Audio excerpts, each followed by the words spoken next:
Salam sejahtera umat sedharma semuanya. Terima kasih atas rahmat Tuhan Yang Maha Esa, belas kasih dari Buddha Maitreya, kebesaran dari Dwi Maha Guru Agung Secun dan Semu, lindungan dari ketiga yang Arya Sesepuh di Nirwana, bimbingan dan dukungan dari para sesepuh dan pandita. Pada kesempatan ini, Hoshe mendapatkan kesempatan mengikat jodoh yang baik bersama dengan umat sedharma semuanya. Kali ini Hoshe akan membahas mengenai Lunyi, Li Ren Pian, Di Se Liu Chang, Li Ren Pian bab 16. Di Se Liu Chang, Zu Yue, Jun Zi Yu Yu, Xiao Ren, Yu Yu Li. Nabi Konfusius mengatakan, seorang yang terhormat sangat kenal dengan kebenaran. Orang yang berpikiran picik sangat kenal dengan keuntungan. Seorang yang terhormat sangat kenal dengan kebenaran. Kalimat ini menjelaskan bahwa Tao bisa disebut juga dengan kebenaran atau bisa disebut juga dengan jiwa sejati. Sebagai manusia, apabila hidup selaras dengan jiwa sejati adalah Tao. Cara-cara membina diri disebut ajaran. Tao sekejap pun tidak dapat kita tinggalkan. Yang boleh ditinggalkan bukan Tao. Oleh karena itu, seorang yang berbudi luhur selalu sangat hati-hati pada tindakan dan ucapannya. Meskipun tidak ada orang yang melihatnya dan mendengarnya, meskipun seakan-akan tersembunyi, tiada orang yang tahu, namun sebetulnya sangat terbuka. Meskipun masalahnya sangat kecil, namun sebetulnya bisa sangat menarik perhatian orang. Maka itu, seorang yang berbudi luhur sangat hati-hati dikala seorang diri. Kesenangan, kemarahan, kesedihan, dan kegembiraan sebelum terjadi disebut tengah atau cong. Bila terjadi lalu kita kendalikan di tengah disebut harmonis. Yang tengah itu adalah pokok dari segalanya. Yang harmonis itu adalah jalan yang mampu mencapai keselarasan di segala bidang. Apabila yang tengah dan harmonis telah tercapai, langit dan bumi berada di posisi sebenarnya. Semua makhluk akan tumbuh subur dan aman sentosa. Nabi Konfusius mengatakan bahwa orang yang terhormat sangat kenal dengan kebenaran karena orang terhormat belajar mengenai kebajikan cinta kasih. Seperti Raja Yao yang selalu mempertahankan watak sejati. Raja Sun mempelajari secara mendalam kebenaran Tao. Raja Yi yang hormat pada para suci dan leluhur. Raja Tang yang selalu menuntut diri sendiri demi sehari bertambah maju. Raja Wen yang begitu hormat dan meneruskan ajaran para raja terdahulu, serta dikembangkan dan dijalankan. Nabi Konfusius yang selalu rajin dan cekatan untuk belajar, memilih yang baik dan mempertahankannya. Mencius yang memelihara hati. Apa yang dijelaskan dan dijalankan para suci di atas adalah agar bisa menghilangkan nafsu keinginan yang hanya mementingkan diri sendiri. Agar kebenaran langit dapat secara sempurna dan mendalam ditampilkan keluar saja. Oleh itu dikatakan, mengendalikan diri kembali kepada kesopanan atau kesusilaan, dinamakan cinta kasih. Juga dikatakan, seorang budiman adalah orang yang tak kehilangan kepolosan hati nurani. Cinta kasih digunakan dalam 5 relasi hubungan manusia. Merupakan watak sejati dalam menyayangi orang, menghormati orang. Hubungan antara sesama manusia yang sangat ramah tamah dan akrab. Ramah dan diramahi. Harga dan menghargai. Hormat dan menghormati. Tak ada yang tak akan terjadi timbal balik. Raja terhadap menteri atau rakyat. Menteri atau rakyat terhadap raja. Bapak terhadap anak, anak terhadap bapak, suami terhadap istri, istri terhadap suami. Abang terhadap adik, adik terhadap abang, teman terhadap saya terhadap teman. Terus dikembangkan sehingga terhadap umat manusia, semua dihadapi dengan saling ramah dan penuh keakraban. Selain memiliki cinta kasih, orang terhormat juga mempelajari sopan santun atau pengendalian diri. mengendalikan diri sendiri merupakan permulaan pelaksanaan cinta kasih. Orang terhormat juga sangat murah hati. Murah hati adalah hati seorang gentleman. Terang, tenang, dan mantap. Murah hati adalah seorang berlapang dada atau berjiwa besar. Lapang dada hal terbuka dan tak terlalu mempermasalahkan suatu hal yang tak penting. Mengalir mengikuti kewajaran Tao. Datang dan pergi bebas, tak ada hati yang iri. Menjauh dan mendekat juga demikian. Hati terang dan terbuka. Lapang dada dan sabar. Ini adalah lubuk hati manusia. Nabi Konghucu juga berkata, seorang budiman tujuan utamanya adalah Tao, sehingga hati selalu berterus terang dan terbuka. Seorang kerdil dalam hatinya selalu penuh dengan nafsu ketenaran nama dan keuntungan pribadi, sehingga hatinya selalu risau dan khawatir tak bisa tenang. Ini adalah hati seorang budiman, luas bagaikan ruang hampa, kelapangan dada besar dan jauh, dan memiliki sikap yang tenang, tak tergesa-gesa, serta sangat tentram dan mantap.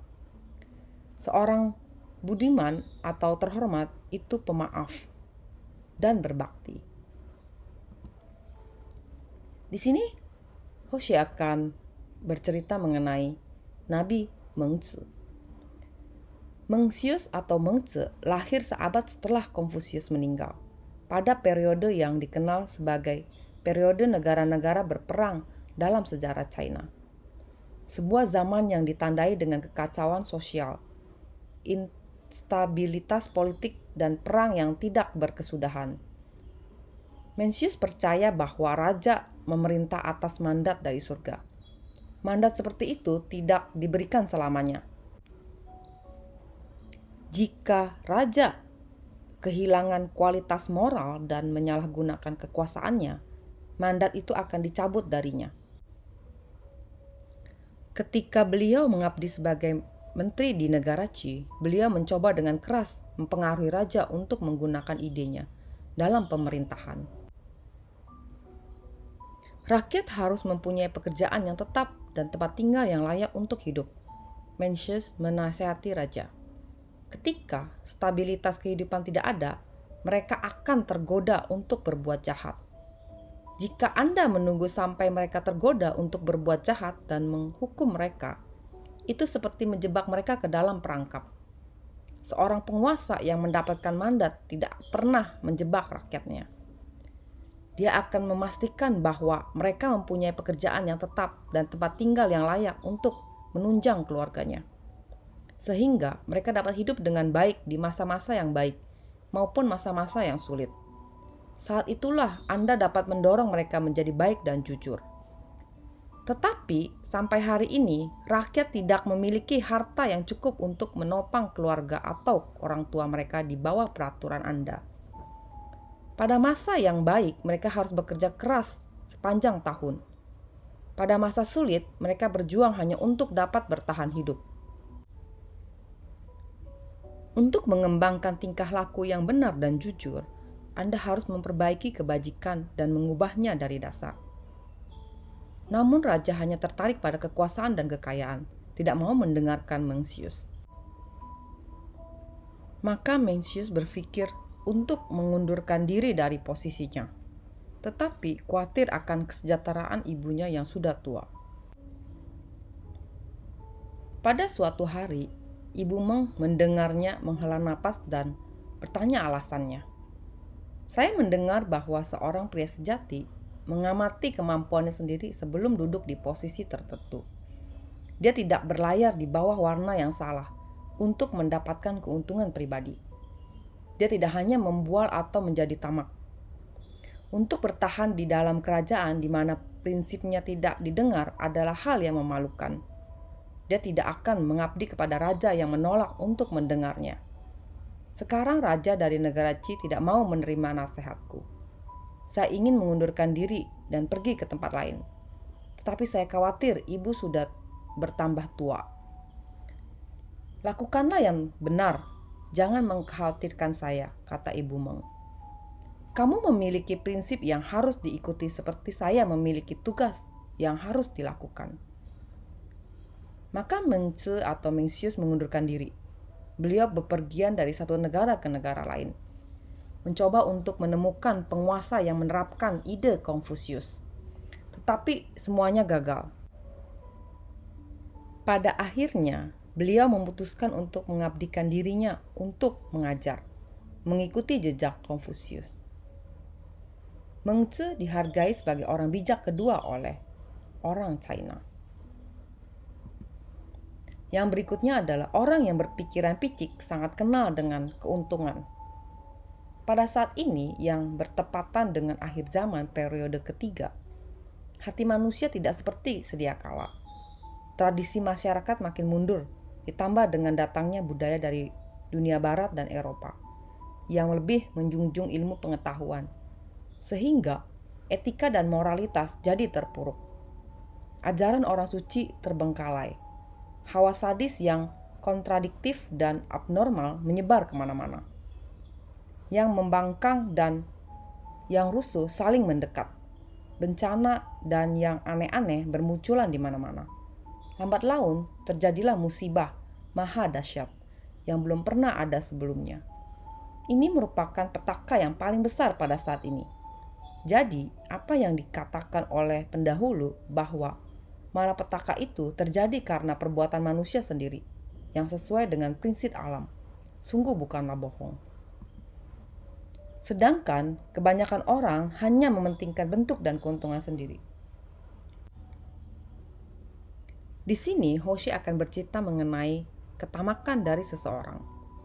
Pada suatu hari, datanglah seorang pelanggan ke toko gadai Hongren di kota Shaoxing untuk menggadaikan patung yang dibuat dari batu giok yang merupakan hasil karya yang luar biasa.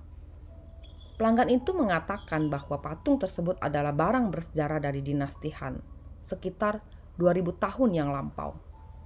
Dan dia mewarisinya dari ayahnya dan ayahnya, dari ayahnya dan seterusnya. Dia meminta 1000 ons perak. Pemilik toko gadai sedang keluar kota dan penjaga tokonya menerima tawaran tersebut dan memberikan jumlah yang diminta oleh pelanggan itu. Ketika pemilik toko gadai kembali, dia mengamati patung giok itu dengan teliti dan menemukan bahwa barang tersebut tidak asli, tapi hanyalah barang imitasi, yang harganya tidak lebih dari 100 on perak. Pemilik toko menjadi frustasi dan meminta penjaga toko tersebut untuk mengganti kerugiannya jika pemilik patung tidak kembali untuk menebus patung giok palsu tersebut. Kejadian ini merupakan bencana bagi penjaga toko tersebut karena dia adalah orang miskin. Tidak tahu apa yang harus dilakukan. Dia pergi menemui seorang temannya bernama Su Wencang yang terkenal bijaksana dan banyak akal. Setelah mempertimbangkan masak-masak, Su segera membantu temannya membuat rencana pembalasan. Beberapa hari kemudian, pemilik toko gadai mengundang semua teman dan kerabatnya untuk menghadiri pesta di rumahnya. Undangannya berbunyi demikian. Yang bertanda tangan di bawah ini, dengan segala kerendahan hati, memohon kehadiran Anda sekalian untuk menghadiri pesta di rumahnya, untuk berbagi kegembiraan, menikmati keindahan sebuah patung batu giok dari dinasti Han yang sangat langka, yang kebetulan menjadi miliknya untuk sementara waktu. Tamu-tamu berdatangan, makanan dan minuman dihidangkan. Di tengah-tengah pesta, tuan rumah mengumumkan bahwa dia sangat gembira. Mereka dapat datang untuk melihat patung batu giok itu karena patung tersebut telah dibuktikan keasliannya sebagai seni batu giok yang sangat langka dari dinasti Han. Pemiliknya akan menebusnya dalam waktu yang sangat singkat. Sehingga pada kesempatan yang istimewa ini, dia ingin menunjukkannya kepada para hadirin sebelum kembali ke tangan pemiliknya. Kemudian dia masuk ke dalam rumah untuk mengambil barang berharga tersebut. Beberapa menit kemudian, dia kembali dengan membawa patung batu giok itu. Para hadirin terdiam dan menahan napas. Sambil memegang patung tersebut dengan kedua tangannya, dia berjalan pelan-pelan menembus kerumunan tamu hingga pada akhirnya ketika dia hendak meletakkan patung tersebut di sebuah meja di tengah ruangan, tiba-tiba dia terpleset dan terjatuh. Patung tersebut terlepas dari tangannya, jatuh ke lantai dan pecah berkeping-keping.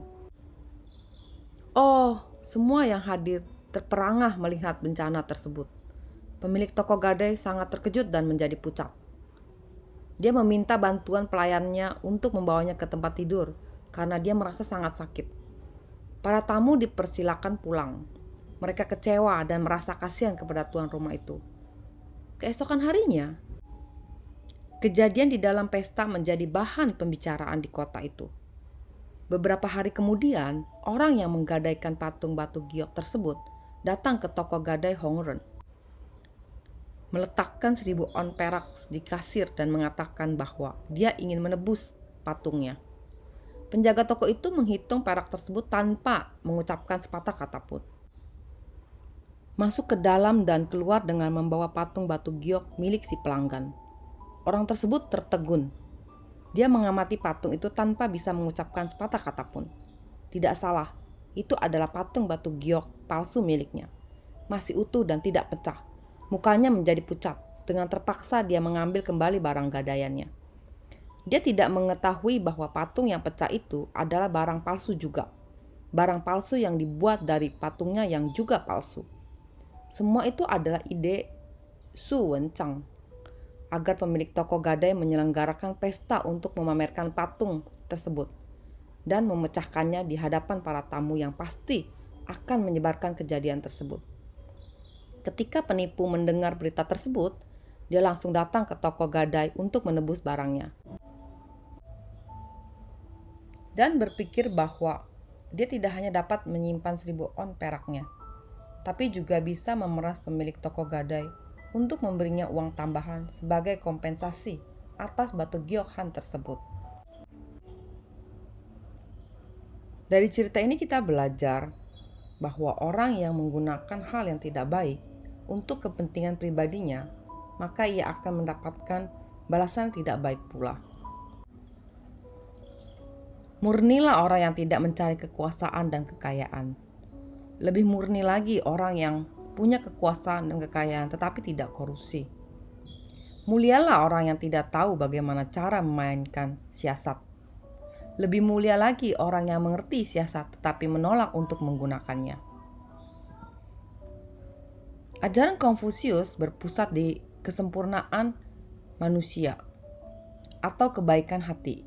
Kualitas utamanya adalah sopan santun, toleransi, iman, kerajinan, kebaikan, moderat, kesetiaan, kesalehan atau berbakti kepada orang tua.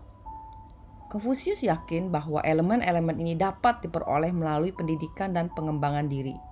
Dengan demikian, yang penting adalah pembelajaran. Konfusius juga mengemukakan bahwa tanpa pendidikan, cinta akan menjadi kebodohan. Cinta akan keberanian dapat menjadi kecerobohan. Tanpa pembelajaran, cinta akan kejujuran dapat mengarah menjadi mudah ditipu. Cinta akan kebenaran akan mengarah pada kecerobohan. Cinta akan kebijaksanaan dapat menjurus kepada generalisasi yang dangkal. Dan cinta akan kesetiaan dapat menyebabkan seseorang menyakiti orang lain. Konfusius yakin bahwa kualitas moral yang sejati lebih penting dibandingkan dengan penampilan luar seseorang. Tetapi batiniah harus dibuktikan dengan tingkah laku yang baik. Dia juga percaya bahwa kesopanan yang membentuk manusia, kesopanan baik di depan umum atau tidak, mempunyai pengaruh tidak langsung pada karakter seseorang yang akan mendorongnya menuju kebaikan dan mencegahnya melakukan kesalahan. Seperti mendengarkan musik akan membuat pikiran harmonis. Perilaku yang baik akan membuat karakter seseorang harmonis. Bagi Konfusius, orang yang ideal adalah orang yang mempunyai kebijaksanaan dan kebajikan. Dari pembelajaran Liren Pian bab 16 ini, kita dapat melihat perbedaan seorang pembina diri dengan orang biasa adalah seorang pembina diri berbuat untuk jalan kebenaran dan sesuai dengan hati nuraninya. Sedangkan orang biasa dalam hatinya selalu mementingkan diri sendiri. Demikianlah Dharma yang Hose sampaikan pada kesempatan kali ini. Semoga Dharma ini bermanfaat untuk kita semua. Dan apabila ada kata-kata yang tidak sesuai dengan kehendak Tuhan Yang Maha Esa, mohon pengampunannya. Semoga kita selalu dalam lindungan dari Tuhan Yang Maha Esa.